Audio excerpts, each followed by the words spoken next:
BMC संचालित राजावड़ी अस्पताल की गहन चिकित्सा इकाई में बेहोश पड़े 24 वर्षीय श्रीनिवास एलप्पा पर चूहों ने हमला कर दिया था। उनकी निचली आंख और गाल काट दिया था। घटना का पता तब चला जब मरीज की बहन अस्पताल पहुंची, पट्टियों को देखा और स्टाफ से जानकारी मांगी। इस घटना को लेकर आम आदमी पार्टी की मुंबई इकाई ने बीएमसी पर गंभीर सवाल खड़े किए हैं और कई तरह के आरोप भी लगाए हैं। आम आदमी पार्टी ने कहा है कि आईसीयू में खराब रखरखाव की कमी और गंदगी, गहन निगरानी का पूर्ण अभाव, जिससे चूहे अंदर जाकर मरीज को काट रहे हैं। इसे छिपाने की कोशिश में प्रबंधन की बेरुखी है। दुख की बात है कि अगले दिन मरीज की मौत हो जाती है। अस्पताल की डीन डॉक्टर विद्या ठाकुर और मुंबई की मेयर किशोरी पेडनेकर ने जांच का वादा किया और बीएमसी व अघाड़ी सरकार के सभी जांच आश्वासनों की तरह इसे भी कूड़ेदान में डाल दिया।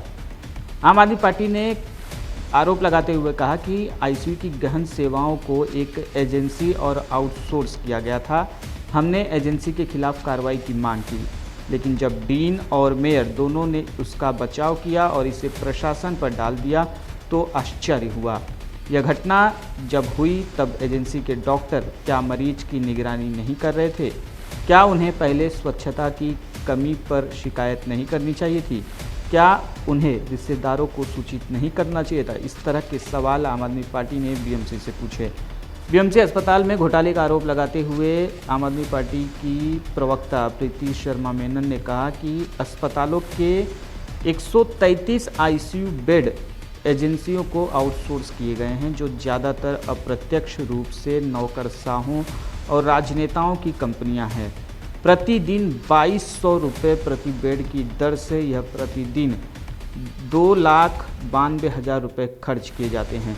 इस तरह यह प्रति वर्ष 10,65,80,000 रुपये का घोटाला है। यह 2 साल के लिए था, लेकिन इसे अनिश्चित काल के लिए बढ़ा दिया गया। राजावड़ी के मामले में एजेंसी जो 21 आईसीयू बेड के लिए गहन चिकित्सा प्रदान करती है वह क्रिटिकल केयर एंड एसोसिएट्स है, जिसका पेन नंबर AAMFC 5229K है और पार्टनर डॉक्टर राजेश टेकचंदानी और अर्पिता मलिक हैं।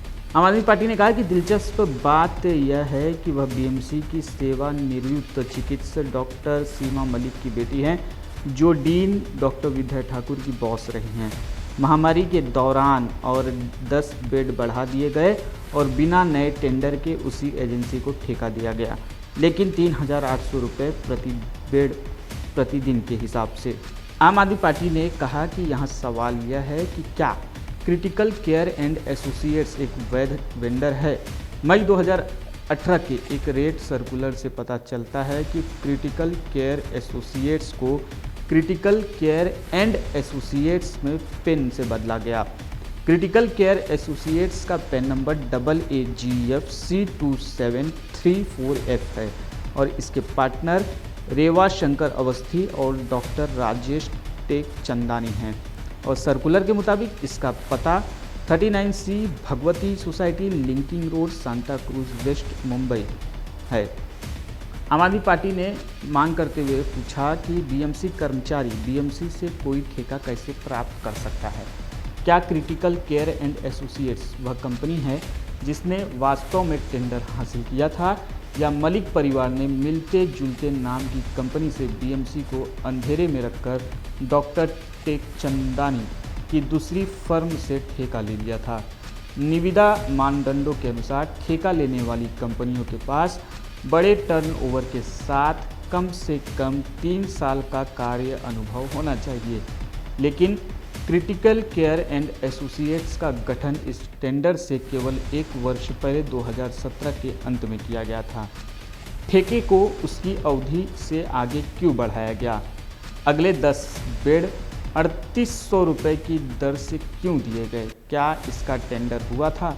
क्रिटिकल केयर एंड एसोसिएट्स को शर्मनाक चूहे की घटना के लिए जवाबदेह क्यों नहीं ठहराया गया?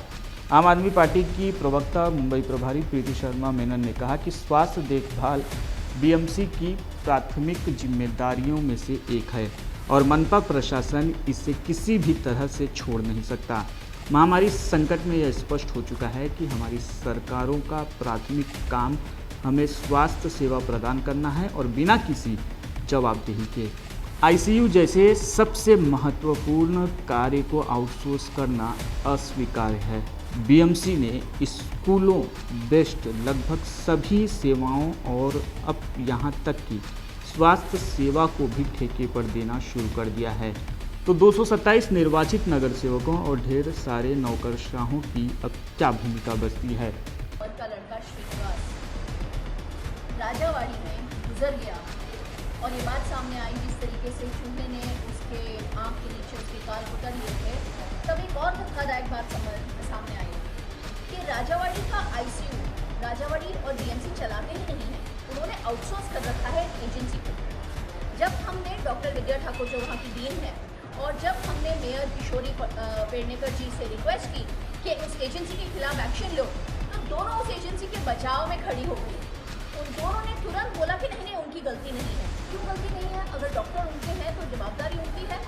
इसलिए गलती नहीं है क्योंकि वो जो एजेंसी है क्रिटिकल केयर एंड एसोसिएट्स, वो रिटायर्ड ब्यूरोक्रेट सीमा मलिक जी की है, जो मेडिकल सुपरिटेंडेंट रह चुकी हैं बीएमसी में, जो विद्या ठाकुर की बॉस रह चुकी हैं, और उनकी बेटी अर्पिता मलिक की है, जो पार्टनर है उस कंपनी में, जो आज भी बीएमसी में जॉब कर रही है as a PRO in BSCS Andheri hospital. एक बीएमसी की एम्प्लॉई, एक बीएमसी के पास एम्प्लॉय की कंपनी को ये कॉन्ट्रैक्ट दिया गया है, ये क्रोनी कैपिटलिज्म नहीं है तो और क्या। दूसरी बात, ये जो कॉन्ट्रैक्ट दिया गया ये कंपनी को दिया गया जिसका नाम है क्रिटिकल केयर। क्रिटिकल केयर में एक एंड डाला गया और कंपनी बदल दी गई। टेंडर किसी और कंपनी को मिला, काम और पैसे किसी और कंपनी को मिल रहे हैं। टेंडर मिला डॉक्टर टेकचंदानी की पुरानी कंपनी को शायद, और शायद नई कंपनी। आम आदमी पार्टी की मांग है कि आईसीयू की आउटसोर्सिंग को समाप्त किए जाए और यदि क्रिटिकल केयर एसोसिएट्स द्वारा किसी अन्य एजेंसी के नाम पर ठेका लेने की बात साबित हो तो भागीदारों को तुरंत गिरफ्तार किया जाना चाहिए और उन पर धोखाधड़ी का मामला दर्ज किया जाना चाहिए। बीआरबी न्यूज़ के लिए राहुल पांडे की रिपोर्ट।